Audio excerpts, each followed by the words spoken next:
Ang dadalhin ko sa inyo ng hapon na to about the citizenship. No? Alam ko na hindi kayo lahat taga rito. Nagpunta kayo rito para silbi magtrabaho, hanap buhay.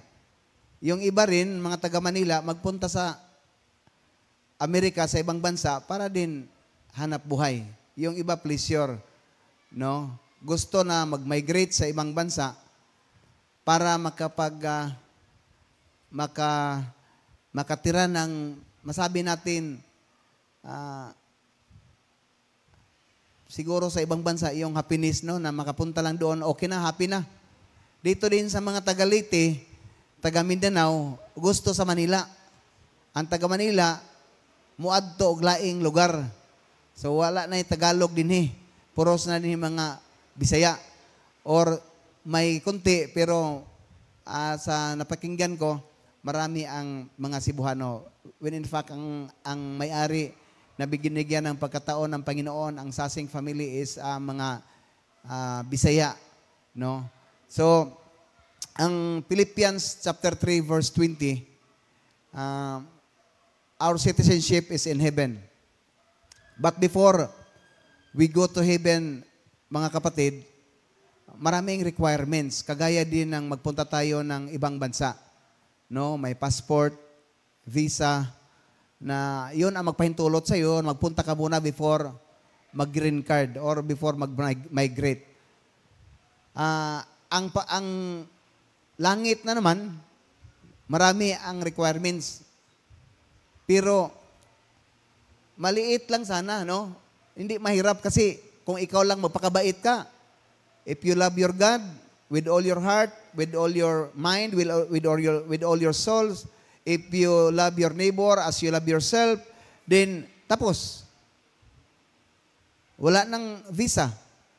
Yun lang ang passport natin, hindi ka magasto. Why you are here in Imos and ABS compound? Because of living. Hindi kayo pumunta dito siguro para magnakaw, maging tamad, no? Maging magpabadlong para hanap buhay. Yun man lang talaga ang pakay. But hindi natin akalain na sa ganun na mga pangyayari ang kagustuhan natin, there is always hindrance. No, may mga babag sa Bisaya. Satan is a very powerful also than us. Trying hard na tayo ay maging masama sa kanya. That's why yung mga masama, patayin ka agad para hindi na magbago. So, malas ang mga mamamatay na hindi nakapagbago sa sarili because we know that according to the Bible,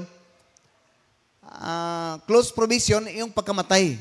So, kung ano ang ginawa mo nung mamatay ka, yun na. Yun ang paniniwala natin, mga Seventh-day Adventist.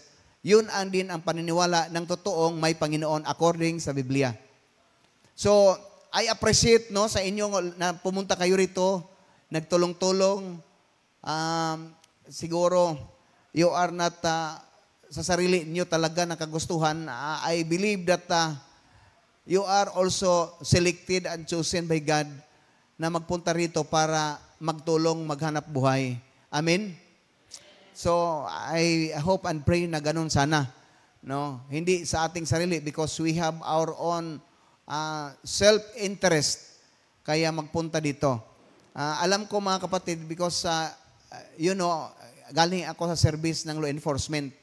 No? Ang mga problema, bakit may mga problema ang mga tao, mahuli, makasuhan, mapailan ng complaint kasi personal interest, no? Hindi makontinto sa sarili, kaya magnakaw, hindi makontinto sa sweldo, ang gobyerno kaya magkorrupt, mayroon. But we talk about heaven.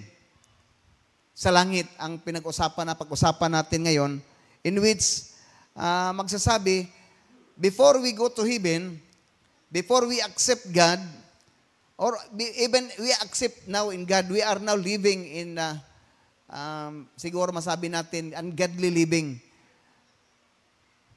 We must first change our behavior and character. How? Ayun na. Even circumstances, to tell you, can change our behavior. Nagpunta kayo dito. So, yung karakter mo, yung behavior mo na hindi maganda sa inyo, saan ka galing, pag magpunta na ka sa maraming tao na hindi mo pinsan, it will change because of that circumstances. Amen, mga kapatid? Kaya hindi naman pwede din kung mayabang ka sa inyo, dito mayabang ka rin, mamatay ka. Kaya marami din mayabang dito, magtaluhan kayo, so wala nang mangyari. No? So, circumstances can change your behavior. Example, hindi mo pa natanggap ang Panginoon nung umpisa. Nandito ka ngayon, nakapunta na ka rito na panay mag-devotional, mag-worship, magsamba sa totoong Panginoon. It will change. These circumstances can change our previous behavior na wala ka pang Panginoon. I-encourage ko lang ang bawat isa sa atin. Bakit may mga problema? Tayo, bawat isa. Because of us only. Hindi pwede na magsabi tayo na yung ibang tao ang problema. Sa atin, example natin, yung hanap buhay. Bakit magtrabaho tayo, panay na tayo mag-isip na gusto tayo ma-promote? So yun ang problema. Pero to tell you, mga kaibigan, kung magtrabaho ka, na focus sa trabaho mo lang, magpapasalamat sa Panginoon na in-accept ka, pinapatrabaho ka, na wala mang anumang pag-iisip na gusto ka ma-promote, ayon ang kagandahan. Let your God will promote you because of circumstances. Because of what you did, pabayaan mo ang Panginoon na ang siya ang magawa ng promosyon mo, hindi ikaw. Bakit? Kung ikaw kasi, maraming masagasaan. Kung tayo, bakit ang tagal ko na dito, hindi ako na-promote? Dapat ma-promote ako. Kasi matagal na ako dito, matanda na ako dito. Bakit hindi ako ginawang supervisor? Bakit hindi ako ginawang manager? Bakit hindi na ako ginawang ganun? So may personal interest. Mayroon kang hidden agenda sa buhay mo, sa isip mo na gusto mo, na hindi naman gusto ng Panginoon. Because you plan, you think, ang Panginoon na sana ang bahala. So sa ganun ng mga pangyayari, mga kapatid, wala tayong, there's no room in the place of heaven for us na mag-isip ng kagustuhan lang sa atin sarili. Ang pinakamaayo, trabaho lang. Nganong naamo dinhi kay panginabuhi. Wailain. Pasagdi na lang ang Ginoo nga mag-promote, pasagdi lang ang Ginoo nga masatisfy ang imong pamilya, mabuhi, gumikan kay nagkugi og trabaho ang mga worker sa EBS.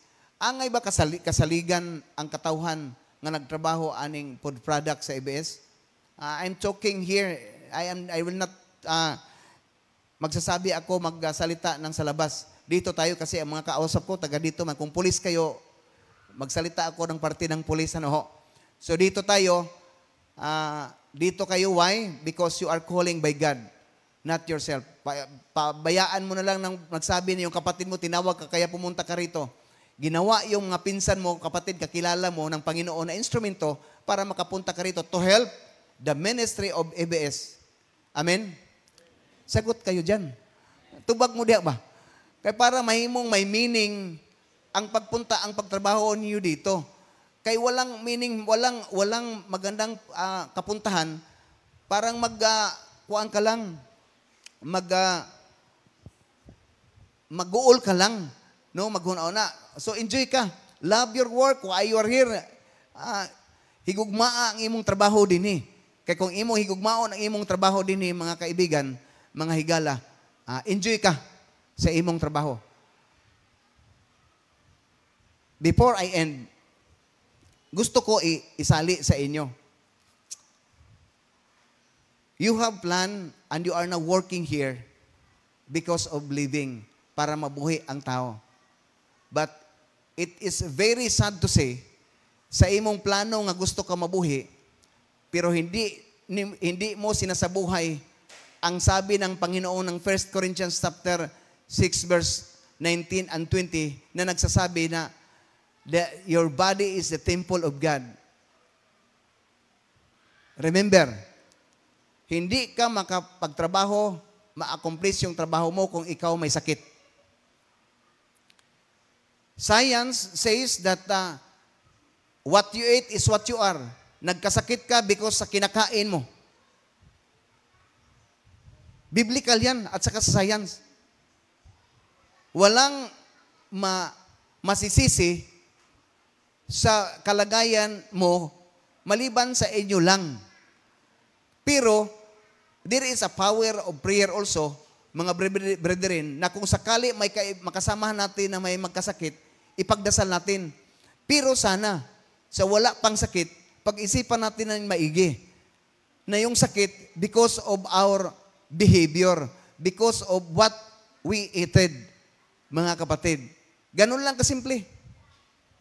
Kaya yung sabi ko, to change our character, to change our mind, before we go to heaven, mag-umpisa sa circumstansya na nandito kayo. Yun ang kagandahan ba? Na pinaka-the best, maski sa akin, sa sarili ko, because I worked for almost 30 years in the law enforcement of the Philippine National Police. Hindi ko natandaan na may isang buwan, isang linggo na na-hospital ako because nagkasakit ako. To tell you. For my 24/6 in service, 24 ka oras sa unom kaadlaw because I always keep the Sabbath holy. Hindi ko natandaan, wa ko kay dumdum nga nasakit ko, na hospital ko, naglingkod lang ko, naghigda lang ko, kay nasakit ko. Why? First, I always considered sa akong gikaon nga makaayon ako because chosen by God. That's why I am very effective to my work as a law enforcer. Kay giuna nako, gihagpatan nako maayo ang akong kanon para dili ko magkasakit. But I cannot really neglect, I cannot really refuse to have an accident because an accident adi nato mapigilan, gibanggaan ko nga nagdrive ko og motor. So mga semana kapinhapit magbuwan ko sa ospital. Gumikan sa disgrasya, dili kay sakit. If we talk about diseases, mga kaibigan, diya na magsugod ang imong choice. So, I believe na kamo malipay, masaya kayo kung wala kayong sakit, di ba? Masayahan tayo, walang sakit. Pero, sa totoo, gusto tayo magkasakit. Masaya tayo na walang sakit, pero sa totoo, gusto tayo magkasakit. Sa anong paraan? Sa kinakain natin na hindi natin mapigilan. Wala tayong, di takapugong ba? Wala tayong pagpugong temperance sa sarili. Pag makakita tayo ng kailami, kaon gyud, bisan problema. Di ba? This is an information that can refresh to our mind na while we are going on and on to our life, waiting for the second coming of our Almighty God, Almighty Father, maging conscious tayo sa pansarili natin na kagandahan na maging healthy tayo because sa ating sinasabuhay or kinakain palagi. So that is the change. Iisipin muna natin na ang katawan natin ay hindi sa atin. So pagkainin natin ng kagustuhan ng Panginoon according to Genesis chapter 1 verse 29, original diet, back to original diet. Pagkain na gusto ng Panginoon ipapakain sa atin. Hindi pagkain na may na clean, gusto din ng Panginoon pero magbigay sa atin ng sakit. Clean food, pero magkasakit tayo kung kakain tayo. Di ba, mga kapatid? So, yun lang siguro ang ma-inspired ko sa inyo because you are here working 24/6. Hanap buhay ang sa inyo dito, but give you a tip of this para maging enjoy yung paghanap buhay natin. You must enjoy your life na walang sakit because of what you eat. Hindi, walang tao na masayahan kung magkasakit, mga kapatid. Alam ko yan. I recommended, no? Marami. Magtawag sa akin kasi mag-opera. No? Maraming operahan sa utak, sa babae, sa breast, magpadala sa hospital, magpatulong sa bayaran. Ang daming mga cancer patient. No? May mga sakit, ibang-ibang sakit. Hindi masaya ang mga pamilya sa ganun ang mga pangyayari. But, i-consider nyo, because of what you eat, that is what you are. Ganun lang kasimple. So kung gusto mo na ma-enjoy yung pamilya mo na happy, nagtrabaho dito, unahin mo muna yung sarili mo to avoid mga pagkain na magkasakit, makapagdulot ng sakit sa atin. Dito, nagsasabi, changing our attitude, changing our life will only happen if we begin to value the interest of others more than our own and get past our self-absorbed thinking. Philippians chapter 2 verse 3 and 4. God wants to use us as an example of the life change He performs. So people far from Him will see how good He is. In Matthew chapter 6 verses 31 to 32, busa ayaw kamo kabalaka kung asa kamo kanon o imnon o ibistik kining mga butanga mo o gitinguha kanunay sa mga dili magtotoo. Ang inyong amahan nga atoa sa langit nasayod nga magkinahanglan kamo niining mga butanga. Pagkanindot. 1 Timothy chapter 6 verse 10. Kay ang pagkahigugmaon sa salapi mao'y tinubdan sa tanang pagkadautan. That's why may kawatan, may kurap, gumikan kay gustong madato, gustong makakwarta. Para masaligan ka sa gamayng butang mga kahigalaan, masaligan ka sa dako, masaligan ka sa gamay. Asa also employed, naghatag og kalainan mga kaigsuonan, nga kung kita gusto masaligan, kamo na narbaho din atong iampo sa Ginoo nga magiyahan sa Holy Spirit. Magiyahan sa Holy Spirit.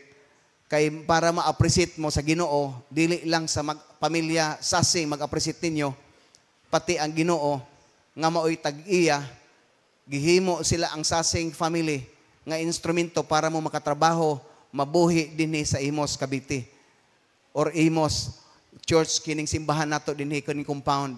So ako nalipay dako na kita ninyo nga nagkausa mo naamoy Sabat, naamoy midweek, naamoy bisper, naatanan not like sa uban nga mga institusyon nga wala. So you are in the principles of God working nga naagi Ginoo kini nga mga pamilya, kini nga institusyon, kining EBS. So, pagkanindot ba? Wala na kay duda, wala na kay naon. Ang imo lang be part of the principles of God na masaligan mo para makatabang mo aning ilang tinguha sa pamilya sasing nga maging ministry or missionary. Kuan ka na ang sa sitwasyon mga kapatid nga naghatag og kalainan ba? Mag-aingon ko ninyo in 1 Timothy chapter 6 verse 8 sa Tagalog, kaya kung mayroon na tayong pagkain at pananamit, dapat na tayong makontento. Ganun lang. If you are really contented for what you have, why nga mangawat pa? Why nga maghimo pa ka og dili maayo sa uban? Bakit ganun ka? Kung kontento ka na. Ganun lang kasimple ang may Panginoon. Be content for what you have. Ganun lang kasimple. Nagsasabi dito, Matthew chapter 22 verse 14, and Jesus concluded, many are invited but few are chosen. Many are called but few are chosen. Why we have God? Naatanan ang Ginoo sa tanang relihiyon. Nandito tayo nga may Panginoon. But remember, we are so many called by God, but we are also few chosen by God. Yung mga tao lang nagsasamba ng katotohanan na may Panginoon ang pinipili ng Panginoon. But we are here, ang dami natin. Pero ang sabi ng Panginoon, marami ang tinatawag, pero bihira ang maliit lang ang pinipili. So at least niining kahaponon, this afternoon, makapag-isip tayo mga kapatid. Ito lang ang challenge ko sa inyo. Maski masakitin ka, kung may problema ka, mag-vegetarian ka or healthy-based, plant-based ka, magkita ta sa langit. Amen? Ganun lang, continuous, because sabi ni Mateo or ni Pablo, na ang mulahutay hangtod sa katapusan, lahutay lang. There are so many challenges in life. Daghan mga struggle. Pero makasala ta, luhod, pangayong pasaylo, para sa Ginoo. Ayaw pag ipanis ang kaugalingon nimo, gumikan kay nakasala, no. Ayaw pag hikog, ayaw pag ambak, kay taas-taas ba diri. Gumikan kay nakasala ka, no. You just only kneel. Pray. Ampo sa Ginoo, kinasing-kasing. Confess yourself to your God. Then your God, bisag itumpa, maski ano ka itim yung kasalanan mo. Walang problema sa Panginoon kung totoo ang paghingi mo ng tawad sa Kanya. Hindi mabayaran. God will not be bribed. Will not bribe. Cannot be bribed ang Panginoon. Sa atin na lang, sarili, pag-iisip, kung totoohin natin talaga yung sarili natin para sa Kanya, then your God will hear your confession, will hear your voice. So maraming salamat, magandang hapon, magandang gabi sa atin lahat.